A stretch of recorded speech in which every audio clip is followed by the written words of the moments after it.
I grew up in a nice family, and my take in middle school about abstinence was staying pure until marriage. I am personally completely for abstinence and waiting to have sex until you're married. Growing up, abstinence was like, the big thing. Like I grew up in the church, so abstinence was the way to go. There's some pressure in high school about having sex because that's the cool thing to do, that they say. When I was in junior high, I had decided with my two best friends that we were going to save ourselves for marriage, for our future husbands. Now that I'm 18 and I'm still pure, I can truly say I'm happy about that, and I can't wait until the day when I meet my wife and I can give myself to her for the first time. I just really try not to listen to other people and just stay strong in what my values are and what I really want to do, because it doesn't matter what other people think. It's really what I'm going to do in my life, and I want to be happy. So my senior year of high school, I started having sex with my boyfriend. When I was 15, I was dating a 17-year-old guy for 3 months. A week after I gave up my virginity, he left me.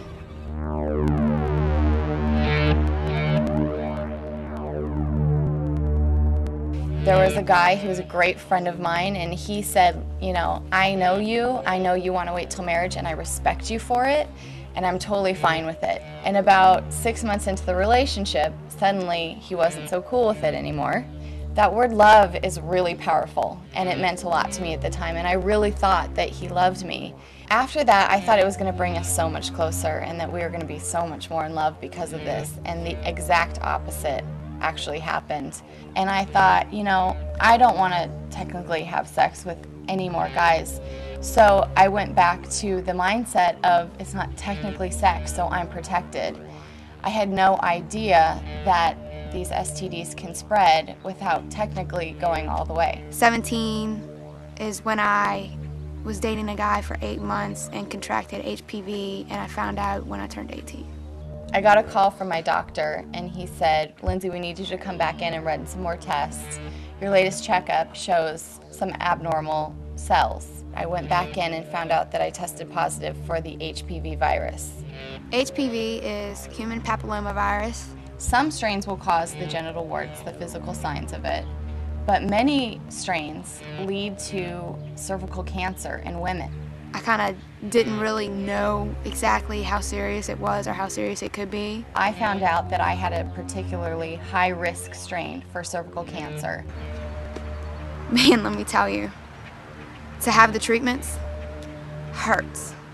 I have had 3 breakouts after.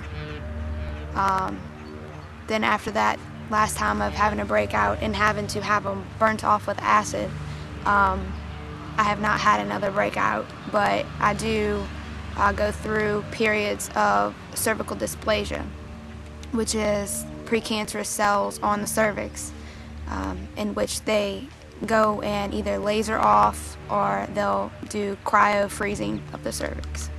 I grew up hearing from everybody that to protect myself, I needed to use condoms. From pregnancy, from STDs. I had no idea that condoms never protect you from HPV. This is a disease that lives on the skin that the condom doesn't protect. I thought you can see an STD. If somebody's carrying somebody, there's going to be some physical signs, right? It takes sometimes up to 8 months from the time you contract it for you to actually have a breakout and realize that something's wrong. I didn't know that unless a man has the signs of HPV, the physical signs, which are the warts, there is no test for him to take to find out if he carries this virus that could eventually give me cancer.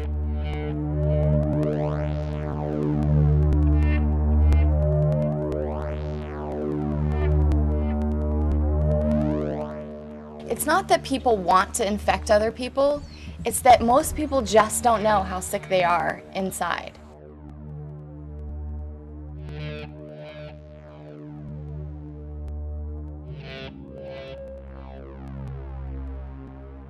HPV is a viral STD, and you have the potential to carry this with you for the rest of your life. Not only do you have an STD, but it's something that you'll never get rid of.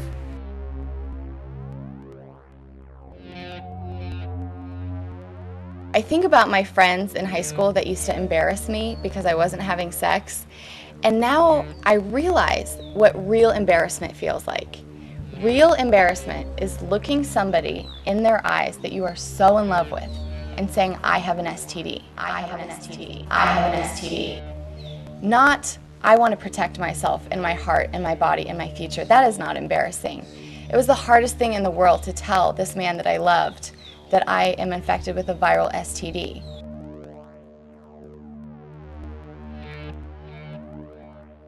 The reality is I might give this to my future husband.